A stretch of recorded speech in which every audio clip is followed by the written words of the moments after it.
جمال الوجود بذكر الإله وتصفو الحياة بنور هداه جمال الوجود بذكر الإله وتصفو Ustadz Punten, saya mau nanya mengenai sholat qodho.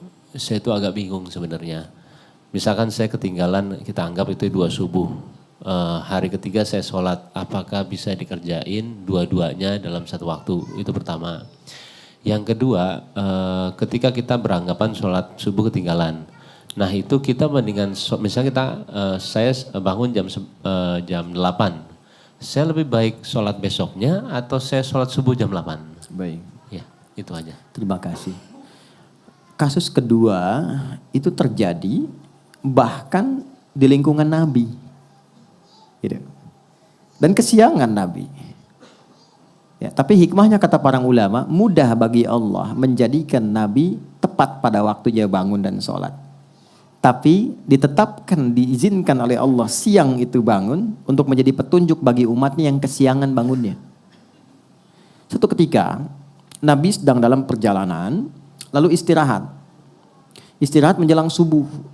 Ya biasa rutin tahajud, biasa diperintahkan kepada Bilal bin Rabah radhiyallahu taala anhu. Bilal kamu jaga. Kata Bilal, ya Rasulullah saya ikut tidur aja. Nanti saya bangun pas subuh azan. Kamu jaga, kamu lelah. Enggak ya Rasulullah saya siap katanya. Tidur akhirnya. Begitu bangun terasa sinar matahari sudah kuat. Ya. Nabi bangun kan, celaka kamu Bilal katanya. Bilangnya jaga, tapi ketiduran ya kan. Terlambat semua. Tapi kesannya begini, ini yang menarik. Nabi itu gak marah. Cuma mengingatkan. Tempatkan setiap hal itu sesuai dengan porsinya. Jangan memaksakan pada sesuatu yang mungkin kita tidak bisa menanggungnya.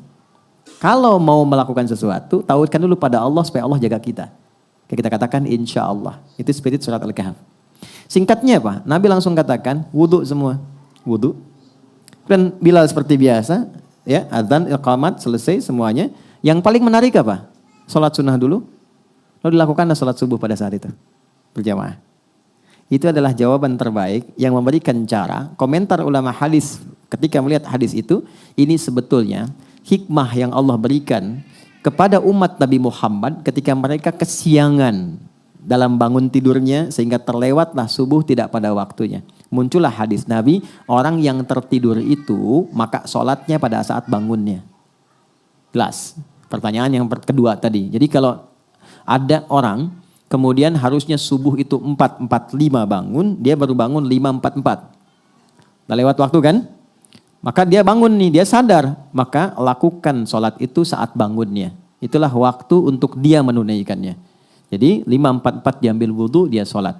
Tapi bukan maksud untuk menyengaja mengakhirkan sholatnya. Karena memang terlelap, habis. Ini kasus masuk biasa. Saya di Tripoli, ada teman saya nggak bangun sehari semalam. Sehari semalam karena lelahnya. Didorong, digoyang, nggak bangun-bangun. Kita mau jatuhkan dari atas kan nggak mungkin. Ini di level di flat di atas. Dia diam sampai bangun. Begitu bangun dia sholat, mengkodok semua sholatnya. Dia lakukan pada saat itu. Itu hadisnya ada. Jelas ya? Jadi bagian pertanyaan kedua dulu. Jadi kalau tertidur, bangun. Sudah lewat waktu, maka dilakukan itu bukan besoknya. Saat bangunnya, di situ dia lakukan sholatnya. Sekalipun dia bangun di waktu zuhur misalnya. Maka dia sholat subuh dulu untuk mengganti yang sebelumnya, baru masuk ke zuhur. Jelas? Oke. Pertanyaan balik ke yang pertama. Bagaimana kemudian kalau ada rasa kesadaran mendalam? Setelah kemudian terikat dengan situasi dunia, ada getaran kepada jiwa untuk kembali memperbaiki. Pertama syukuri dulu. Syukuri, karena itu mahal.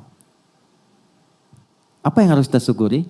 Pembuktian keadilan Allah yang selalu memberi kesempatan pada setiap hamba dengan hidayah sampai nyawanya tiba di ujung kerongkongannya. Jadi nggak ada satupun hamba yang hidup yang nggak dapat hidayah itu nggak ada. Yang ada itu yang sudah diberi dia nggak ngambil. Anda tahu Firaun kan? Itu seburuk apa dilukiskan di Quran. Tapi tetap dengan kejamnya itu tetap diberikan 2 nabi supaya sampai hidayah kepadanya. Cuman Firaunnya nggak ngambil. Nah, siapa yang mengundang Anda untuk hadir di sini?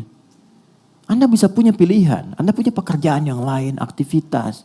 Bisa mungkin lakukan ini dan itu. Tapi siapa yang bisa menggerakkan hati Anda? Mas Baim mungkin telepon, Mbak Paula mungkin ngabarkan. Tapi kalau hati Anda tidak pas untuk di situ, nggak mungkin Anda datang. Kalau bukan Allah tanamkan itu, nggak mungkin kita ada di sini. Itu gambarannya. Anda pengen pulang, lewat jalan, kok bisa lewatnya itu di depan masjid. Saat orang-orang ke masjid, mudah bagi Anda mengambil jalan lain. Yang paling ekstrim Anda buka YouTube, kok yang keluar ceramah. Padahal saya pengen nonton A dan B, kok bisa itu yang keluar? Itu yang dimaksud Quran surah ke-29 di ayat yang terakhir, ayat 69. Walladzina jahadu fina lanahdiyannahum subulana. Orang-orang yang ketika mendapat percikan hidayah dalam dirinya dan dia ambil itu, Allah akan bimbing dia ke jalan berikutnya yang lebih cepat. Dan bukan sekedar dibimbing, ini saya penting terangkan ini dulu. Itu cinta Allah diturunkan. Jadi Allah itu paling cinta. Kalau ada hamba salah, yang sadar dari kesalahannya, lantas dia meniti jalan kesolehan untuk bisa menutup salahnya. Itu langsung turun ayat, Quran surah kedua, ayat 222.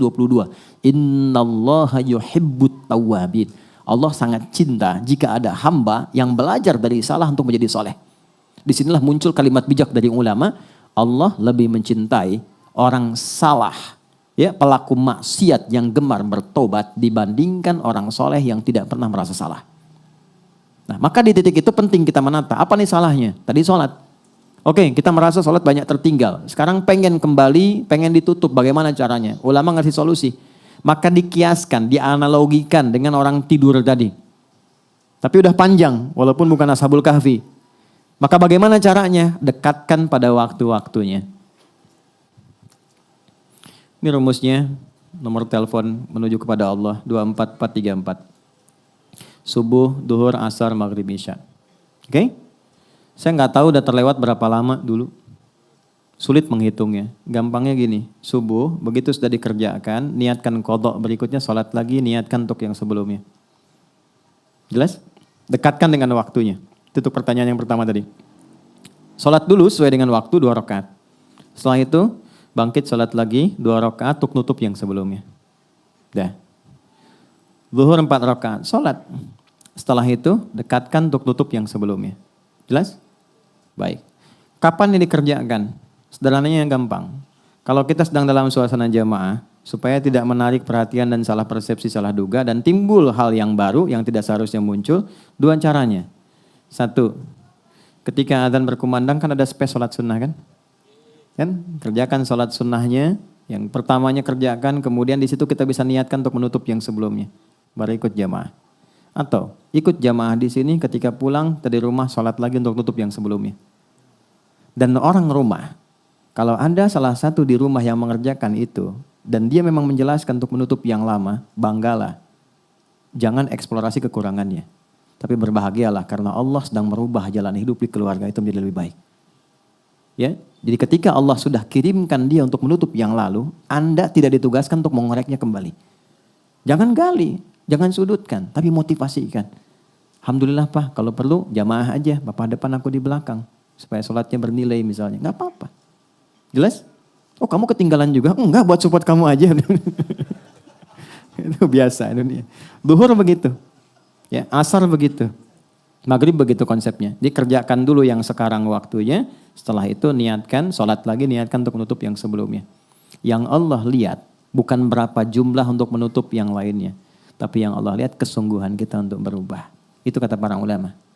Ya, ada imam berpendapat bahwa ya kalau sudah lupa berapa, itu kita nggak perlu mengkodok kembali. Cukup perbanyak amal soleh yang beriringan dengan itu. Misalnya sholat sunnahnya, kalau di harta tambah sedekahnya, malam tahajudnya. Itu pendapat saja. Tapi Imam Syafi'i dan beberapa yang lain untuk memudahkan silahkan niatkan qadha. Karena prinsip jawabannya itu sama, menunjukkan kesungguhan untuk berubah. Itu poinnya. Jelas ya?